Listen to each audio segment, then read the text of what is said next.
All right, so let's start with the big story that we are tracking on WION at this hour. In India, the sixth phase of general elections were held for 58 different constituencies spread across 6 states and 2 union territories. And the voter turnout has also been pretty low in this phase of the elections as well. And with this, polling has been completed in as many as about 486 seats out of the 543 seats that are, of course, taking part in these polls. The voters cast their ballots in all 7 Lok Sabha seats in Delhi and 10 seats in Haryana.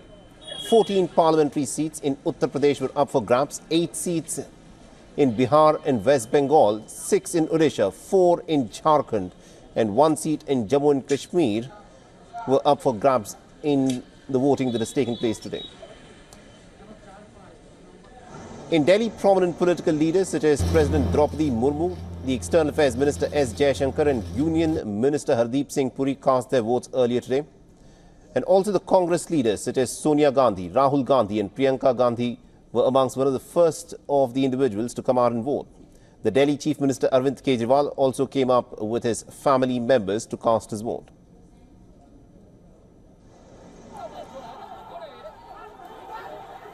In West Bengal's Jhargram Lok Sabha constituency, the BJP candidate Turnout was attacked allegedly by TMC supporters. The Election Commission has sought reinforcement to curb any violent activities. Kolkata police has imposed prohibitory orders at the Dalhousie and Victoria House in central Kolkata. And West Bengal's BJP President Sukanta Majumdar has claimed that the violence showed that the TMC is actually very scared of the Prime Minister Narendra Modi's massive rally in the state. He further said that such tactics cannot stop the Bharatiya Janata Party. The voters, including political party candidates, began to come out to cast their ballots as soon as polling started at 7 a.m. local time. Crowds began to gather at polling stations early in the morning amidst a searing heat wave that was forecast for northern India. In Delhi, the maximum temperature was about 45 degrees Celsius, in contrast to the 41 degrees Celsius that was recorded yesterday.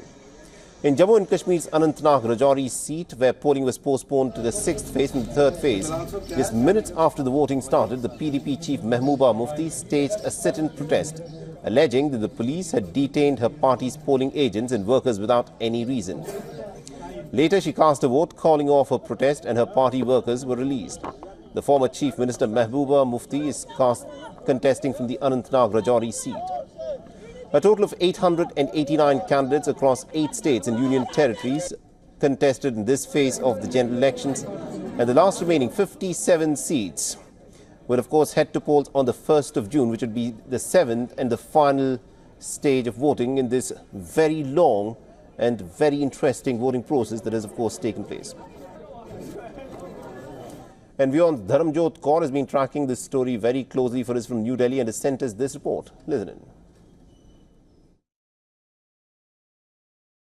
Phase 6 of the Lok Sabha elections in India has been nothing short of an intense political battle. We're talking about the national capital, New Delhi, and the northern state of Haryana, both of which have witnessed a dynamic, changing political landscape in the past couple of months alone. Now remember, in both of these regions, the Bharatiya Janata Party has had a comfortable victory in the 2019 elections. But a lot has changed ever since. In the past 2 months, we saw Delhi sitting Chief Minister Arvind Kejriwal being taken into custody by the Enforcement Directorate, only to later be released by the Supreme Court to campaign for the elections amid growing accusations of his involvement in an alleged liquor policy scam. Will that be a sticking point for Delhi's voters, or is that something that the Aam Aadmi Party can flip the narrative and convert to their benefit? On the other hand, we have the agrarian state of Haryana that has for some time now been seeing issues simmering which have now come to the fore. From recurring farmers' protests to wrestlers' agitations to a Jat versus non-Jat identity in the state. It needs to be seen which of these factors will be on the voters' minds as they cast their ballot today.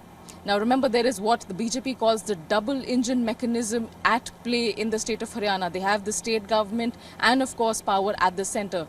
But 2 weeks ago, we saw the BJP government lose clear majority in the state of Haryana after 3 independent candidates backed out and withdrew their support. We also have state elections coming up in Haryana before October this year. Can all of these factors play spoil sport for the BJP And will the opposition alliance be able to capitalize on the issues that have been simmering for years now? Or will it yet again be a clean sweep for the Bharatiya Janata Party, as what they have been calling the Modi magic been taking over the country by storm? For all the latest news, download the WION app and subscribe to our YouTube channel.